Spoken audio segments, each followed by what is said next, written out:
Good morning बच्चों। कल हम एक सवाल देख रहे थे जिसमें हमने बारंबारता बंटन सारणी 140 से 150, 150 से 160, 160 से 170, 170 से 180, 180 से 190 और 190 से 200 के बीच हम समांतर माध्य और उसके विचलन की गणना करने के लिए आधा अधूरा सवाल लिए थे। उसका आज हम पूरा करेंगे। कुछ दूर तक हमने हल किया था, उसको मैं यहाँ से उतारता हूँ, उसके बाद आगे अब हल देखेंगे कि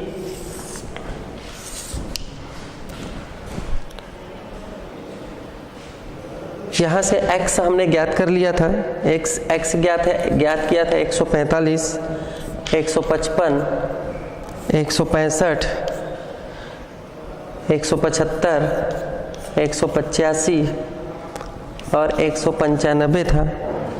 इसके अलावा f आवृत्ति का मान था हमारे पास 4, 6, 10, 18, 9 और 3। तब हम यहाँ से सिग्मा f जो ज्ञात किए थे हम, वो आ गया था 50।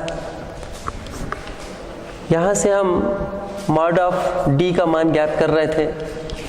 मॉड ऑफ d का मान हम ज्ञात किए थे 26.2, 16.2, 6.2, 3.8, 13.8 और 23.8 था। उसके बाद हमने f मॉड ऑफ d का मान ज्ञात किए थे।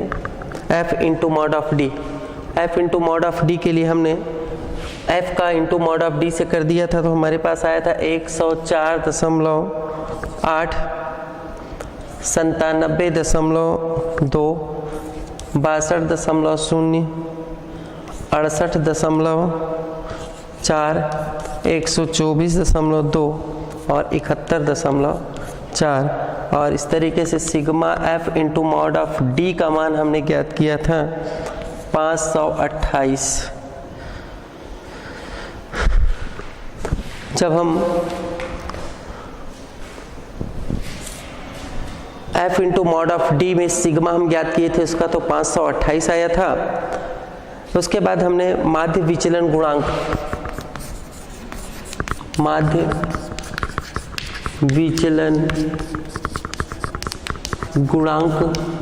का सूत्र लगाए थे। माध्य विचलन गुणांक का सूत्र हमने लगाया था माध्य विचलन बटे समांतर माध्य।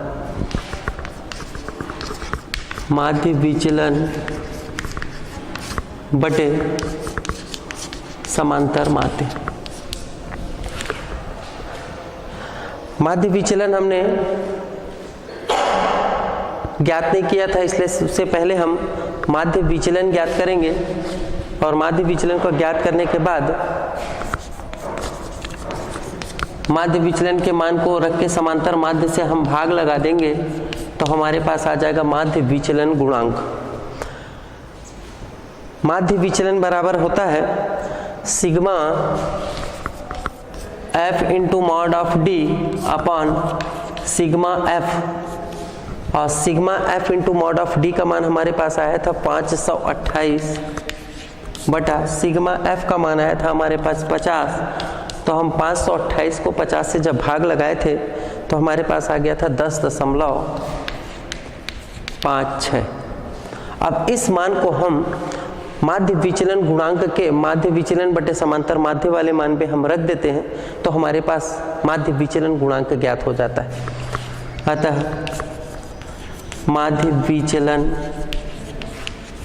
गुणांक बराबर 10.56 बटा सिग्मा f का मान हमारे पास समांतर माध्य जो हम ज्ञात किए थे, वो समांतर माध्य हमारे पास ज्ञात हुआ था।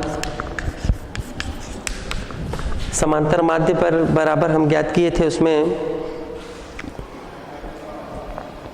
Sigma fx upon sigma f अर्थात 171.2, ये हम समांतर माध्य ज्ञात किए थे। इस 10.56 को हम 171.2 से भाग लगा देते हैं। 171.2 से भाग लगा देंगे तो हमारे पास आ जाता है 0.0617, 0.617। ये हो जाता है माध्य विचलन गुणांक। इसको ज्ञात करने के लिए हमको समांतर माध्य को ज्ञात करना अनिवार्य है, उसके बाद माध्य विचलन गुणांकों को ज्ञात करना अनिवार्य है, उसके बाद माध्य विचलन ज्ञात करना अनिवार्य है। माध्य विचलन को हम समांतर माध्य से भाग लगा देंगे तो हमारे पास आ जाएगा माध्य विचलन गुणांक। इस तरीके से हम हल करेंगे तो माध्य विचलन गुणांक का मान आएगा 0.0617।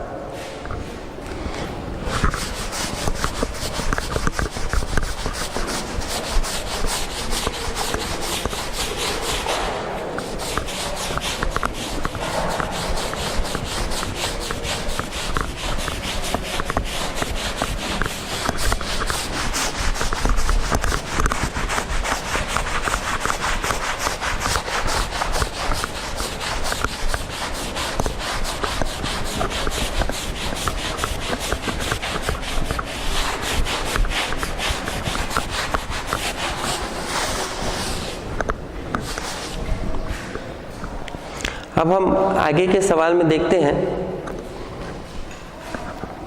मानक विचलन ज्ञात करना। अगले एक्सरसाइज से देखते हैं हम सवाल मानक विचलन ज्ञात करना। मानक विचलन ज्ञात करने का सूत्र होता है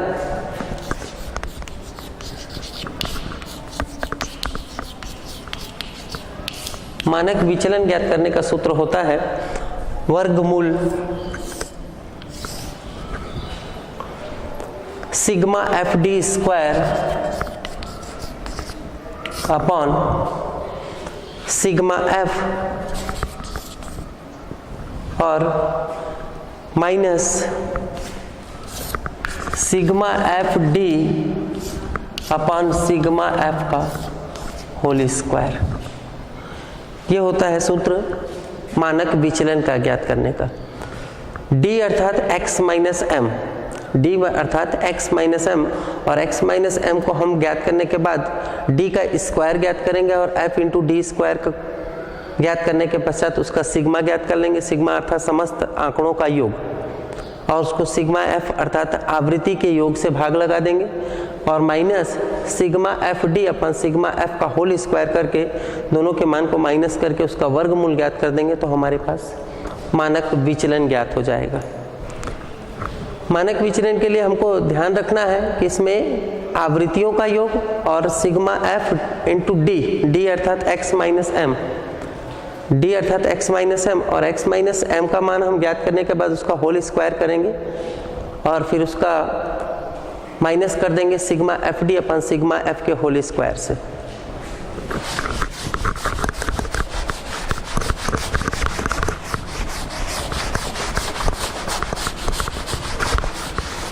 देखते हैं क्वेश्चन।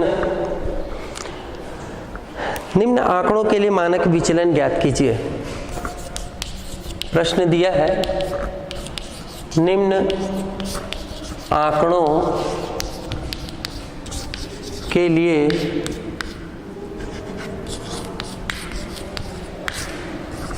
मानक विचलन ज्ञात कीजिए।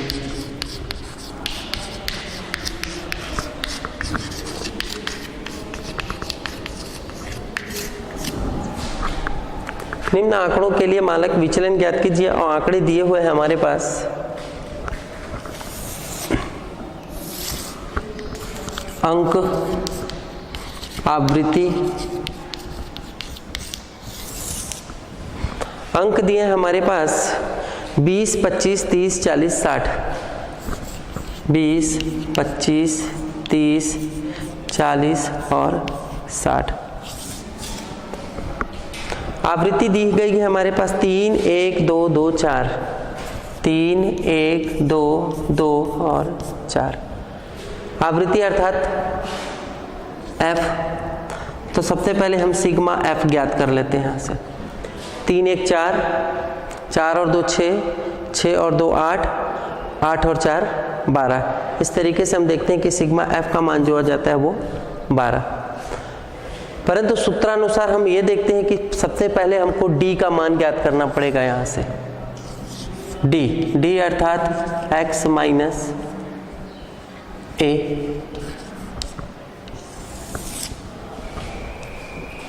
डी अर्थात x माइनस ए, और a के लिए हम कल्पित माध्य मानेंगे। यहाँ पर से कल्पित माध्य हम लोग मान लेते हैं यहाँ पर से 30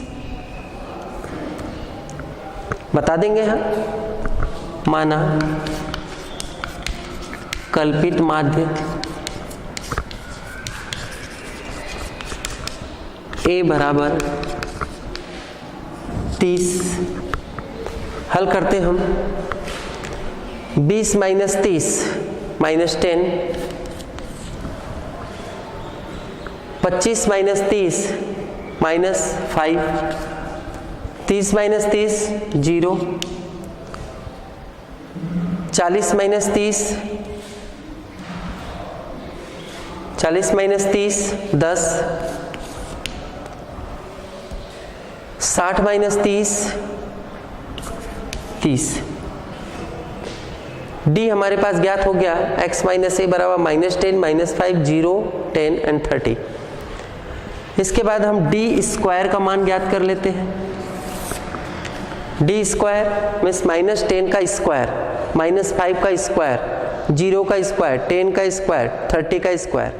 तो -10 का स्क्वायर 100, 100, -5 ऋण 5 का वर्ग, 5 पंचे 25, शून्य का शून्य, 10 का वर्ग करेंगे 10 दहम 100, और 30 का वर्ग करेंगे तो ये हो जाएगा 900। 30 का वर्ग अर्थात 30 गुणित 30। जब डी स्क्वायर का भी मान ज्ञात हो गया तो हम ज्ञात करेंगे सबसे पहले एफ डी। एफ डी आवृत्ति एफ और इंटू डी दोनों को मल्टीप्लाई करते जाएंगे, गुणा करते जाएंगे। ऋण 10 का 3 से गुणा हो जाएगा तो ये हो जाएगा ऋण 30। ऋण 5 का 1 से गुणा हो जाएगा तो ऋण 5। 0 का 2 से गुणा हो जाएगा 0। 10 का 2 से गुणा होगा 10 दूनी 20, और 30 का 4 से गुणा हो जाएगा तो 4 तिया 12 120। एफ डी ज्ञात हो गया, उसके बाद हम ज्ञात करेंगे इसका F D square. F D का वर्ग, एफ डी का वर्ग ज्ञात करते हैं। डी वर्ग है हमारे पास और एफ दिया हुआ है, तो 100 का 303 से गुणा हो जाएगा तो ये हो जाएगा 300। 25 का 1 से गुणा होगा तो ये हो जाएगा 25 से कम 25, और 2 का 0 से गुणा हो जाएगा तो ये हमारे पास हो जाएगा 0।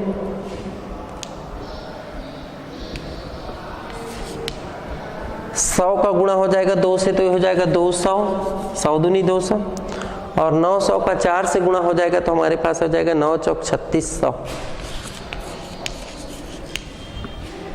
F D square. F D square ज्ञात होने के बाद हम पहले सिग्मा एफ डी ज्ञात करेंगे। सिग्मा एफ डी ज्ञात करते हैं। सिग्मा एफ डी ज्ञात करते हैं तो ये हो जाएगा 120 और 20 140, और 30 5 35।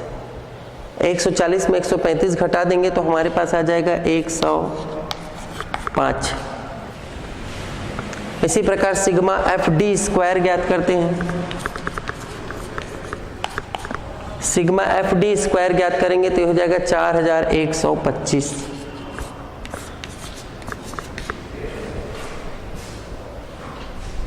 ये हो जाएगा 3800, 9 10 11 4125। जब हमारे पास एफ डी स्क्वायर और सिग्मा एफ और सिग्मा एफ डी ज्ञात हो गया है, तब हम मानक विचलन के सूत्र पे रखते हैं।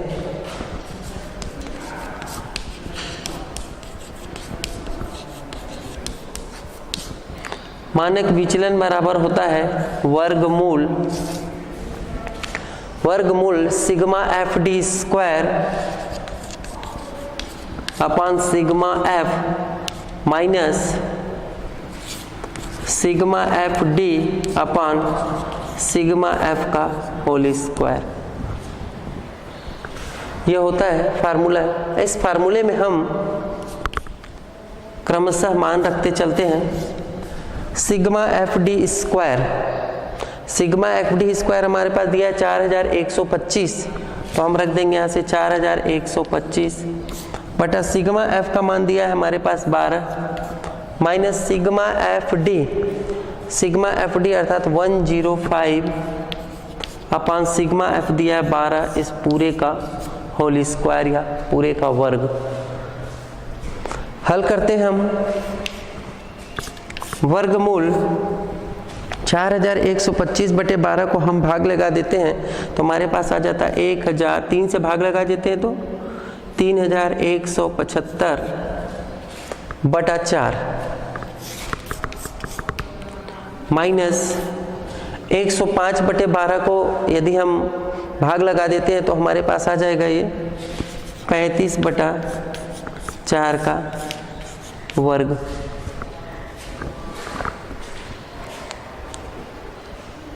चार 4125 को 12 से भाग लगाए तो हमारे पास आ गया 1375 बटे 4 और माइनस 105 को इधर 4 से 3 से काट दिए तो ये हो गया 3 चौक 12 और 3 तिया 9 बचा 1 3 पंचे 15।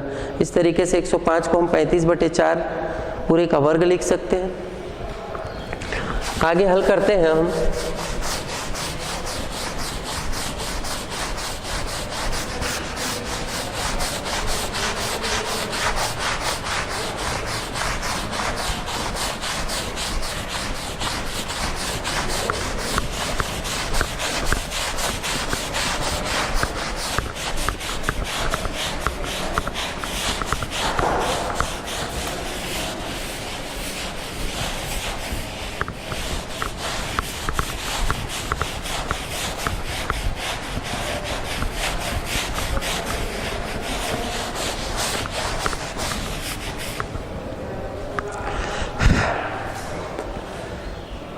मानक विचलन का सूत्र था हमारे पास वर्गमूल sigma F D square upon sigma F minus sigma F D upon sigma F का होल स्क्वायर।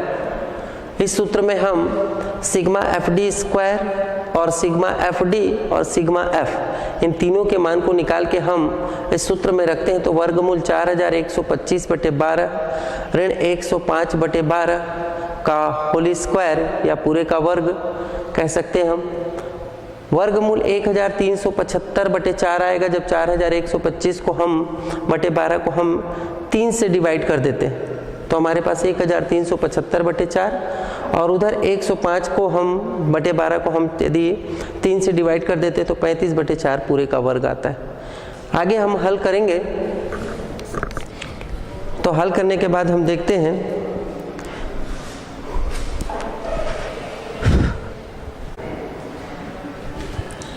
हम देख रहे थे मानक विचलन बराबर आया वर्गमूल 1375 बटे 4 ऋण 35 बटे 4 का पूरे का वर्ग। तब ऐसी स्थिति में हम यहाँ से वर्गमूल से हम 1 बटे 4 को अर्थात 1 बटे 4 को हम उभयनिष्ठ निकाल लेते हैं तो हमारे पास बच जाता है 1375 गुणित 4 माइनस 35 गुणित 35 और यहाँ से हम 5 कॉमन ले लेते हैं तो ये हो जाएगा हमारे पास 5 बटे 4 वर्गमूल हमारे पास हो जाएगा ये 55 गुणित 4 माइनस 7 गुणित 7 और इसको हम हल करते हैं 5 बटे 4 वर्गमूल 55 गुणित 4 को यदि हल कर देते तो हमारे पास आ जाएगा 220 माइनस 7 और 7 का गुणा कर देते तो हमारे पास 49 आ जाएगा। ये हो जाएगा 5 बटे 4 और 220 में से हम 49 को माइनस कर देते हैं तो हमारे पास आ जाएगा 171। तो 5 बटे 4 वर्गमूल 171 आता है।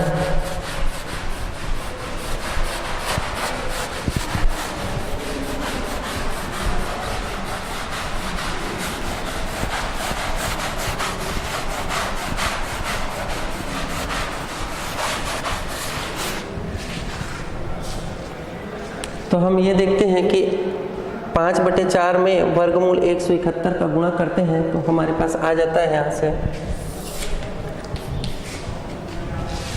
5/4 गुणित वर्गमूल 171 अर्थात 13.076। 171 का वर्गमूल निकालते हैं तो हमारे पास आ जाता है 13.076 और 13.076 को हम गुणा कर देते हैं 5/4 से तो हमारे पास आ जाएगा 5 गुणित 3.27। 4 से डिवाइड करने के बाद आ जाता है 3.27 और 5 से गुणा कर देते तो हमारे पास आ जाएगा 5 7 35 का 5 हासिल का 3, 5 दूनी 10 3 13 का 3 हासिल का 1, 5 एकम 5 और 1 6। इस तरीके से हम देखते हैं कि 3.27 को यदि हम गुणा करते हैं तो हमारे पास आ जाता है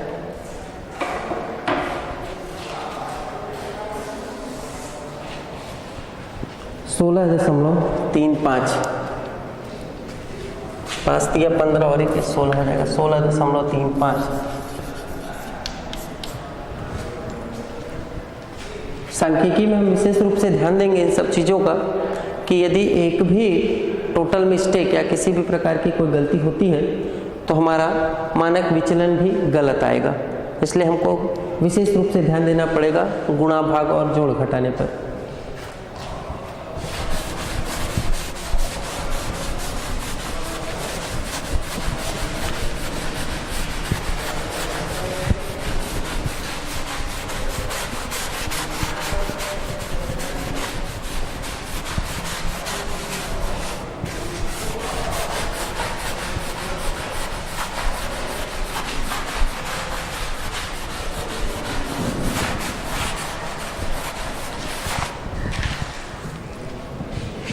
इसी प्रकार हम मानक विचलन से संबंधित अगला प्रश्न लेते हैं। प्रश्न दिया है हमारे पास, निम्न समकों में से मानक विचलन ज्ञात कीजिए।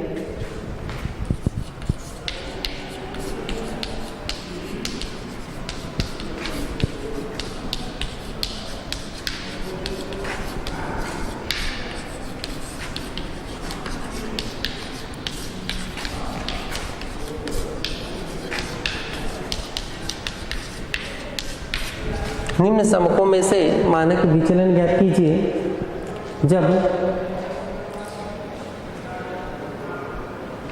इसके आंकड़े दिए गए हों आपके पास 15, 20, 25, 30, 35 और 40 और इसकी आवृत्ति दी गई हो 3, 4, 5, 3, 3, 2।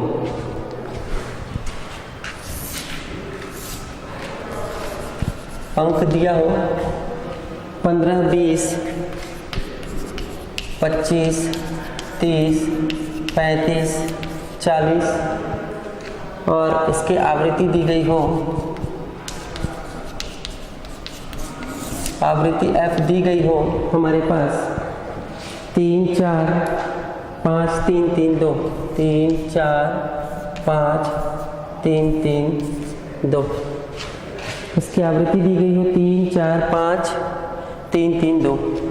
तब ऐसी स्थिति में हम सबसे पहले सिग्मा एफ ज्ञात कर लेते हैं।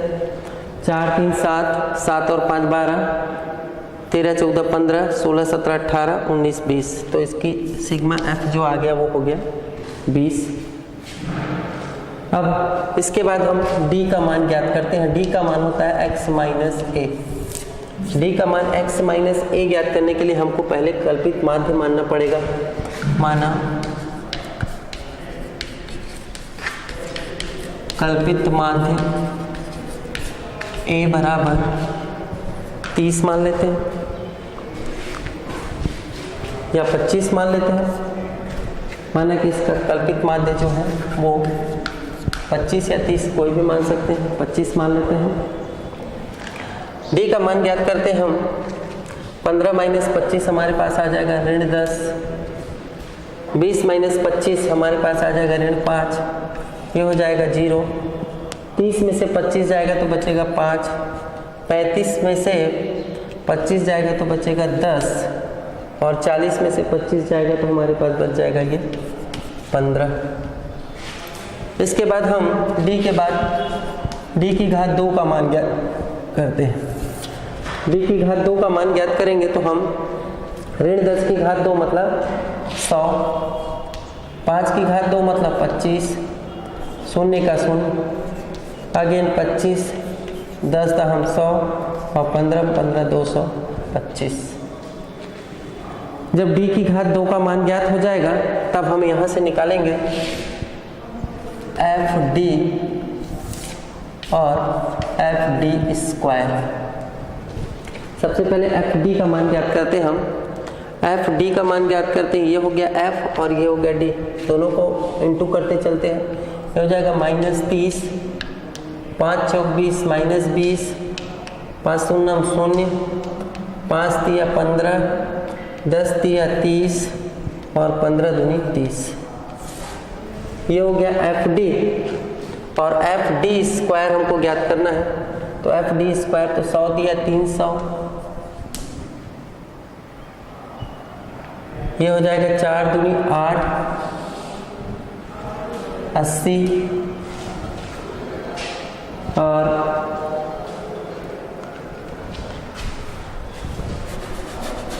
25 चौक 100 हो जाएगा।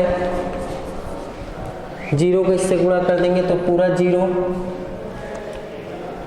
25 तिया 75, 100 तिया 300 और 225 दूनी 450। इस तरीके से हम देखते हैं कि FD स्क्वायर का मान भी हमारे पास 300, 100, 0, 75, 300 और 450 आता है। इसके बाद हम सिग्मा FD और सिग्मा FD स्क्वायर ज्ञात करते हैं। सिग्मा FD में हम देखते हैं कि 30 दूनी 60, 10 70, 5 75 और 75 में से हम 30 20 50 को माइनस कर देते तो हमारे पास बच जाएगा यहाँ पर 25। और सिग्मा FD स्क्वायर में 4 3 7, 8 9 10 11, 3 3 6 1 7 4 11 11 और 1225, ये हो जाएगा 1225। जब हमारे पास FD स्क्वायर और सिग्मा F और सिग्मा FD हमारे पास ज्ञात हो गया तब मानक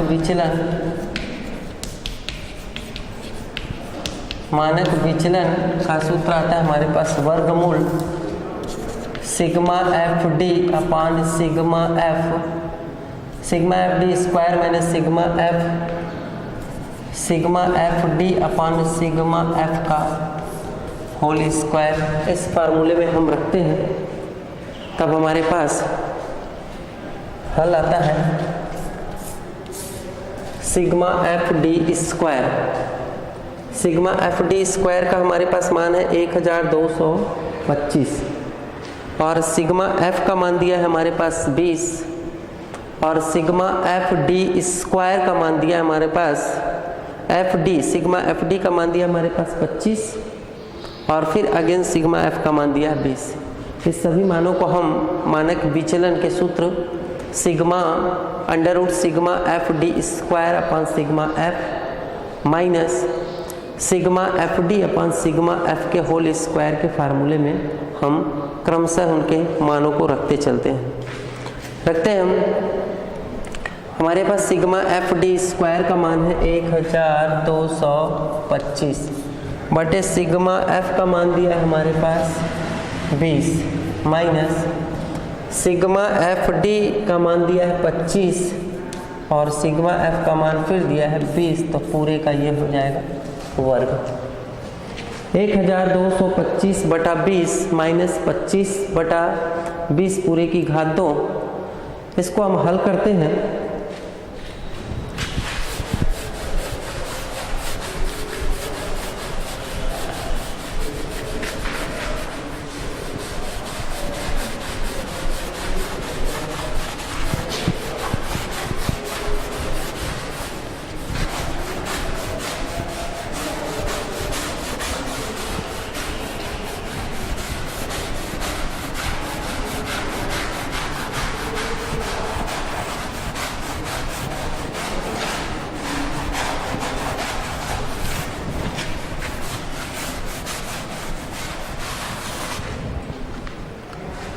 हमारे पास मानक विचलन का जो सूत्र था वर्गमूल sigma F D square upon sigma F minus sigma F D का whole square upon sigma F.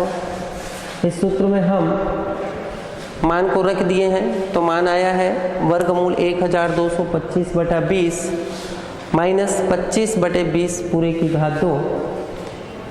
हम जब भी मानक विचलन ज्ञात करेंगे तो हमको सूत्र कंठस्थ होना चाहिए। यदि सूत्र का मान इधर उधर गलत हो सकता है तो हमारे पास मानक विचलन का मान भी गलत हो जाएगा।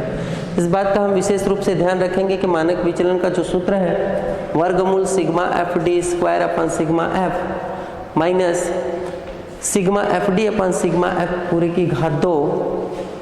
इस सूत्र में हम पहले सिग्मा एफ डी स्क्वायर का मान ज्ञात करेंगे, फिर सिग्मा एफ से भाग लगाएंगे minus sigma F D upon sigma F पूरे की घात 2, उस मान को रख के हल करेंगे तो आगे हमें मानक विचलन ज्ञात होगा। तब हम देखते हैं कि मानक विचलन बराबर 1225/20 1225/20 को यदि हम भाग लगा देते हैं तो हमारे पास आ जाता है 61.25।